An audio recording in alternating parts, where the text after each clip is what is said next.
మమ్మల్ని పట్టుకోలేరంటూ సవాల్ విసిరారు. మా జోలికి రావద్దంటూ వార్నింగ్ ఇచ్చారు. కానీ సీన్ రివర్స్. ఆ సవాల్ విసిరిన చేతులతోనే ఐబొమ్మ, బొప్పం టీవీ వెబ్సైట్లను మూసివేయించారు సైబర్ క్రైమ్ పోలీసులు. తమతో పెట్టుకుంటే దిమ్మ తిరిగి బొమ్మ కనిపిస్తుందని రుచి చూపించారు హైదరాబాద్ పోలీసులు. ఐబొమ్మ నిర్వాహకుడు ఇమ్మిడి రవితోనే వాటిని క్లోజ్ చేయించారు. వెబ్ లాగిన్స్, సర్వర్ వివరాలతో మూసివేశారు. ఇక తన వద్ద కోట్ల మంది డేటా ఉంది, ఇక ఈ వెబ్సైట్ మీద ఫోకస్ చేయడం ఆపండి అంటూ గతంలో వార్నింగ్ ఇచ్చారు. ఇక ఆ సవాల్ను స్వీకరించి ఇమ్మడి రవితోనే పోలీసులు ఆయా వెబ్సైట్లను క్లోజ్ చేయించారు. ఇమ్మడి రవి వద్ద స్వాధీనం చేసుకున్న వందల హార్డ్ డిస్క్లను పోలీసులు విశ్లేషిస్తున్నారు. నిందితుడి బ్యాంక్ ఖాతా వివరాలు పరిశీలిస్తున్నారు. ఇక ఇమ్మడి రవిని కస్టడీకి తీసుకొని మరిన్ని వివరాలు సేకరించాలని భావిస్తున్నారు. రేపు నాంపల్లి కోర్టులో కస్టడీ పిటిషన్ ను పోలీసులు దాఖలు చేయబోతున్నారు. అటు రవికి దేశవ్యాప్తంగా నెట్వర్క్ ఉన్నట్లుగా గుర్తించారు. విడుదలకు సిద్ధంగా ఉన్న సినిమాలు శాటిలైట్ ద్వారా థియేటర్లకు సరఫరా చేస్తున్న వాటిని హ్యాక్ చేస్తున్నట్లుగా గుర్తించారు. వైజాగ్ నుంచి కూడా కార్యకలాపాలు నడిపినట్లుగా పోలీసులు గుర్తించారు. వైజాగ్ లో కూడా సోదాలు జరిపినట్లుగా తెలుస్తుంది.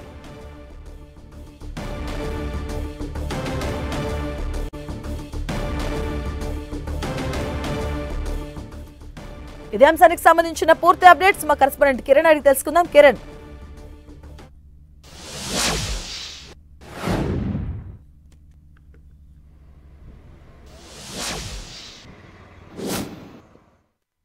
ఇక ఐబొమ్మ రవిని కస్టడీకి తీసుకోబోతున్నారు పోలీసులు. రేపు నాంపల్లి కోర్టులో పిటిషన్ దాఖలు చేయబోతున్నారు. అలాగే దమ్ముంటే పట్టుకోండి అన్నోడిని పట్టుకున్నారంటూ కూడా దీనిపైన సివి ఆనంద్ కూడా ఒక ఆయన ట్వీట్ చేయడం జరిగింది. ఐబొమ్మ సైట్ లో బెట్టింగ్ ప్రమోట్ చేశారు రవి. దానికి సంబంధించి కూడా గతంలోనూ ఆయన ఒక లెటర్ కూడా రిలీజ్ చేయడం జరిగింది. సినిమాలు చూసేవారిని బెట్టింగ్ వైపు మళ్లించేలా రవి ప్లాన్ చేశారు. దీనికి సంబంధించిన పూర్తి వివరాలు సేకరిస్తున్నారు అధికారులు. ఐబొమ్మ రవిని అయితే ఎట్టకేలకు పట్టుకోవడం జరిగింది. బెట్టింగ్ కంపెనీల నుంచి భారీగా నగదు తీసుకున్నట్లుగా గుర్తించారు అధికారులు. నిందితుడు బ్యాంక్ ఖాతా వివరాలు పరిశీలిస్తున్నారు పోలీసులు. దీనికి సంబంధించిన పూర్తి అప్డేట్స్ మా కరెస్పాండెంట్ కిరణ్ అందిస్తారు. కిరణ్,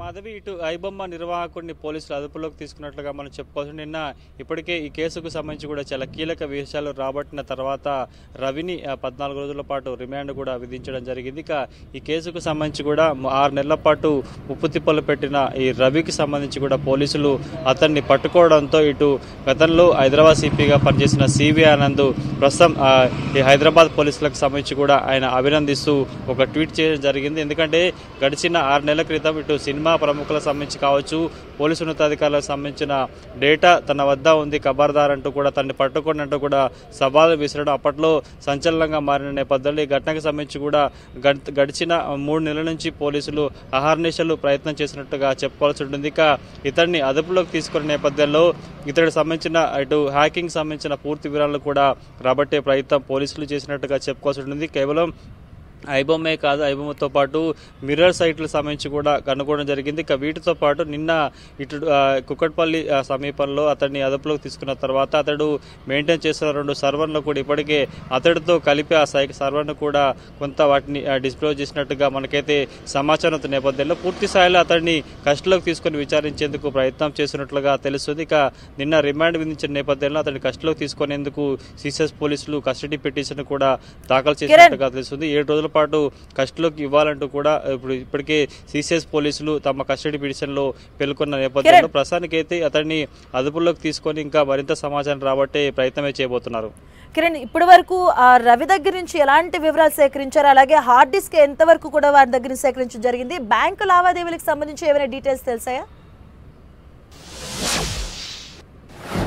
ప్రస్తుతానికైతే రవిని అదుపులోకి తీసుకున్న తర్వాత అతను ఉంటున్న ఇంట్లో సోదాలు చేసినప్పుడు సుమారుగా 200లకు పైగా హార్డ్ డిస్క్లతో పాటు చాలా రకాల సంబంధించిన అంటే త్వరలో రిలీజ్ కాబోతున్న హెచ్డి క్వాలిటీ సంబంధించిన ప్రింట్లు, ఎందుకంటే వాటిని సర్వర్లో అప్లోడ్ చేసేందుకు సిద్ధంగా ఉంచబోతున్నట్టుగా వాటికి సంబంధించి కూడా గుర్తించడం జరిగింది. ఇక 3 కోట్ల రూపాయల పైగా సంబంధించిన ఏదైతే అతడి బ్యాంకు లావాదేవీలకు సంబంధించి కూడా గుర్తించడంతో వాటిని ఫీజ్ చేసిన పరిస్థితి కనిపిస్తుంది. కాబట్టి పూర్తి స్థాయిలో అతడు తో పాటు ఇంకా చాలా సైట్లకు సంబంధించి కేవలం ఐబొమ్మతో పాటు బొప్పమ్మతో పాటు మరొక 2 సైట్లతో పాటు కూడా వాటికి సమాంతరంగా మరొక 20 మిర్రర్ సైట్లను కూడా ఇతడు మేనేజ్ చేసినట్టుగా గుర్తించి జరిగింది. గతంలో ఒక సాఫ్ట్వేర్ కంపెనీకి సంబంధించి కూడా సీఈఓగా చెప్పుకునే ప్రయత్నం చేశాడు.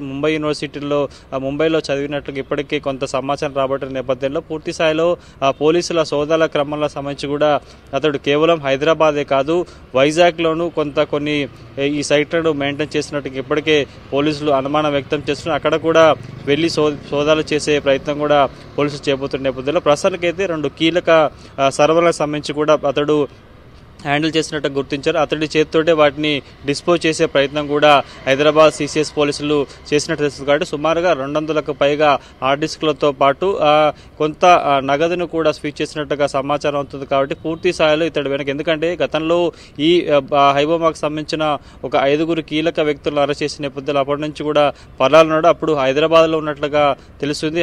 వారు సంబంధించిన ముఠా సభ్యులు అరెస్ట్ అయిన నేపథ్యంలో ఇక్కడ నుంచి కూడా మకాం మార్చి ఫ్రాన్స్కి వెళ్ళాడు. ఆ తర్వాత తిరిగి ఇక్కడికి వచ్చిన క్రమంలో కూడా సిసిఎస్ పోలీసులు అతన్ని అదుపులోకి తీసుకున్నట్టుగా మనం చెప్పుకోవచ్చు. కాబట్టి పూర్తి స్థాయిలో చాలా కీలక విషయాలు రాబట్టే ప్రయత్నం కూడా చేస్తున్నారు. హ్యాకింగ్ సంబంధించిన ముఠాలో రవి చాలా కీలక వ్యక్తిగా ఉన్నాడు. ఇతడు ఒక్కడే కాదు, ఇతర ముంబైతో పాటు దుబాయ్తో పాటు మయన్మార్తో పాటు మరికొన్ని దేశాల్లో ఇతడి నెట్వర్క్ విస్తరించినట్టుగా ఇప్పటికీ సిసిఎస్ పోలీసులు కొంత కీలక సమాచారం రాబట్టిన నేపథ్యంలో మరింత లోతైన దర్యాప్తు చేసేందుకు సోమవారం అతన్ని కస్టడీలోకి తీసుకునే అవకాశం కనిపిస్తుంది. నిన్న రిమాండ్ విధించిన సమయంలోనే కూడా ఇటు అతన్ని కస్టడీలోకి తీసుకునేందుకు కస్టడీ పిటిషన్ కూడా దాఖలు చేసినట్టుగా మనకైతే ప్రాథమిక సమాచారం. రేపు ఈ అతన్ని కస్టడీలోకి తీసుకునే అంశానికి సంబంధించి కూడా న్యాయస్థానం కొంత వివరాలు వెల్లడించే అవకాశం అయితే కనిపిస్తుంది. ప్రస్తుతానికైతే చాలా కీలక విషయాలను సిసిఎస్ పోలీసులు వెలుగులోకి తేవడం, అతడి 6 నెలల పాటు ముప్పుతిప్పలు పెట్టిన రవిని ఎట్టకేలకు సిసిఎస్ పోలీసులు అదుపుకు తీసుకునే నేపథ్యంలో ప్రశంసల జల్లు కూడా పిలిచినట్టుగా చెప్పుకోవాలి. కిరణ్, అంటే గతంలో పోలీసులకు రవి వార్నింగ్ ఇచ్చినప్పుడు కూడా, సవాల్ విసిరినప్పుడు కూడా తన దగ్గర చాలా మందికి సంబంధించినటువంటి అప్డేట్స్ ఉన్నాయి, అంటే డీటెయిల్స్ ఉన్నాయి, చాలా స్కామ్స్ కి సంబంధించిన చిట్టాలు కూడా నా దగ్గర ఉన్నాయని కూడా సవాల్ విసిరారు. సో ఆ పరంగా ఏమైనా విషయాలు తెలుస్తూ ఉన్నాయా? హిట్ లిస్ట్ లో ఎవరైనా ఉన్నారా? ప్రస్తుతానికైతే మీరు చెప్తున్నట్లు కూడా, ఎందుకంటే గడిచిన 6 నెలల క్రితం తెలుగు ఇండస్ట్రీకి సంబంధించిన సినిమా పెద్దలు తమ సినిమాలకు సంబంధించి విడుదలైన సినిమాలు పైరసీకి గురవుతున్నాయి, తాము నష్టపోతున్నామంటూ కూడా గతంలో హైదరాబాద్ సిపి కలిసి ఒక ఫిర్యాదును కూడా ఇచ్చిన నేపథ్యంలో అప్పటి నుంచి కూడా పోలీసులు అనేక కోణాల్లో దర్యాప్తు చేపడుతుంది. ఎందుకంటే ఇండియాలోనే సౌత్లో ముఖ్యంగా తెలుగు రాష్ట్రాలకు సంబంధించి కూడా ఫిల్మ్ ఇండస్ట్రీకి చాలా పేరుంది, ఎక్కువ ఆదాయం వస్తుంది. పాన్ ఇండియా తరహా సినిమాలు కూడా తీసుకున్న నేపథ్యంలో ముఖ్యంగా వారికి ఇలాంటి కొంత హ్యాకింగ్ సమస్య వారికి చాలా ఇబ్బంది పెడుతుంది, తీవ్ర నష్టాన్ని కొంత చవిచూసిన పరిస్థితుంది. కాబట్టి గతంలో సంబంధించి కొంత హ్యాకింగ్ బార్ నుంచి, పైరసీ బార్ నుంచి తెలుగు ఇండస్ట్రీని కాపాడాలంటూ కూడా అప్పట్లో సినిమా నిర్మాతలకు సంబంధించి కావచ్చు, కొంత బడా సంబంధించిన నటులు కూడా అప్పట్లో ఉన్న సిపిని కలిసి కొంత దీనికి సంబంధించి బెడద నుంచి తమకి కొంత విముక్తి కల్పించాలంటూ కూడా చెప్పిన పరిస్థితి కనిపిస్తుంది. కాబట్టి పూర్తి స్థాయిలో అప్పటి నుంచి కూడా పోలీసులు అనేక కోణాల్లో ఐబొమ్మతో పాటు వివిధ రకాల హ్యాకింగ్ సంబంధించిన పైరసీ ముఠాను పట్టుకునేందుకు అనేక కోణాల్లో కూడా కొంత దర్యాప్తు చేస్తున్నారు. కానీ అప్పుడు పోలీసు ఉన్నతాధికారులు కూడా ఐబొమ్మ సంబంధించిన నిర్వాహకుడు రవి అవుతున్నాడు, చాలా ఛాలెంజ్ చేశాడు, తమను పట్టుకోండి, దమ్ముంటే పట్టుకోండి అంటూ కూడా సవాలు విసిరాడు. ఇక వీటితో పాటు పోలీసులతో పాటు సినిమా సంబంధించిన సెలబ్రిటీస్ల జాబితా మొత్తం తన వద్ద ఉందంటూ కూడా బెదిరింపు పాల్పడిన నేపథ్యంలో తాజాగా అతన్ని పట్టుకోవడంతో ప్రస్తుతానికైతే ఇప్పుడు హోమ్ సెక్రటరీ ఉన్న సివి ఆనంద్ అభినందనలు వ్యక్తం చేస్తూ ట్వీట్ చేయడం కొంత ఆసక్తికర పరిణామంగా హాట్ టాపిక్ గా మారినట్టుగా మనం చెప్పుకోవాల్సి ఉంటుంది. Right, thank you Kiran.